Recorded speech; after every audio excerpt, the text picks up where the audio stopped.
la gouvernance du président Mahamadou Issoufou, les différents gouvernements dirigés par Birji Rafini ont atteint leur objectif.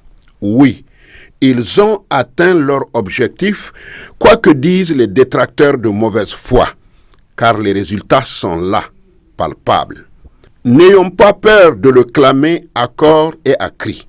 Aucun gouvernement n'a pu faire autant de réalisations en 7 ans d'exercice du pouvoir, parce que aussi témoin oculaire.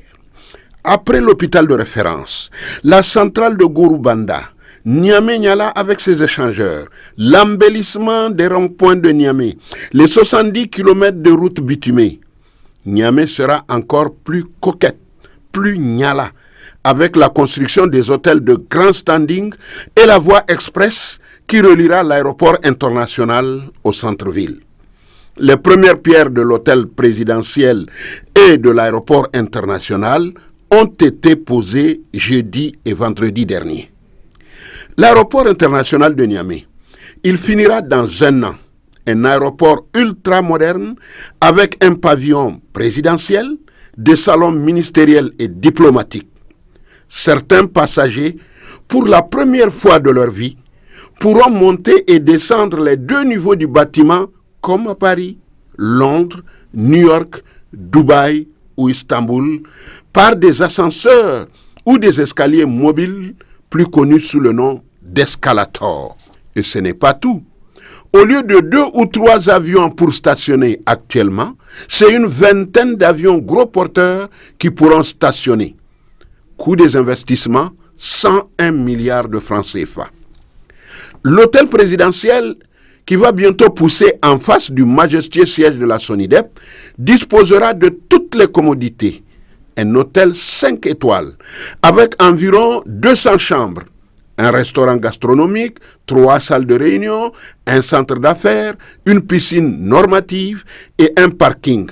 Tenez-vous bien, un parking d'au moins 100 véhicules. Il coûtera 30 milliards de francs CFA.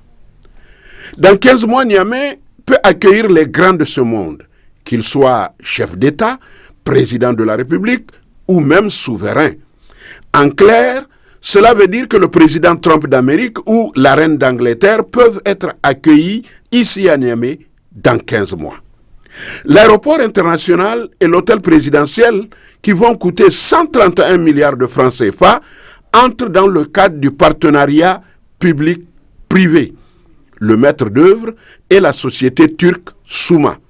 Un partenariat qui montre bien le bon climat des affaires au Niger.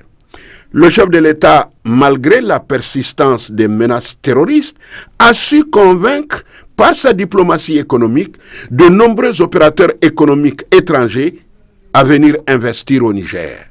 Promenez-vous un peu à Niamey.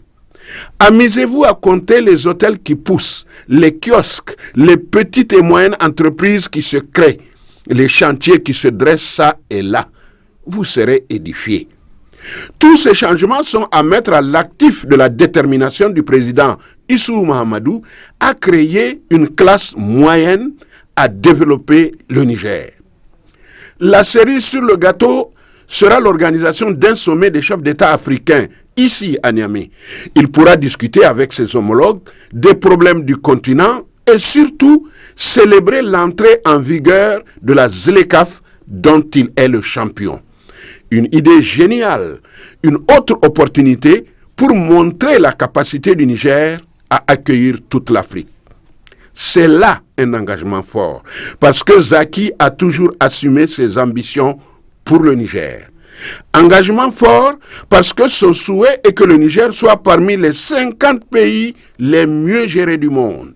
L'histoire lui donnera sans doute raison, comme il le lui a donné avec les nombreuses distinctions dans divers domaines, dont économiques, académiques ou sécuritaires, qu'il a reçus à travers le monde, tels le prestigieux prix Nelson Mandela et le prix mondial de la politique de l'avenir avec l'initiative 3N.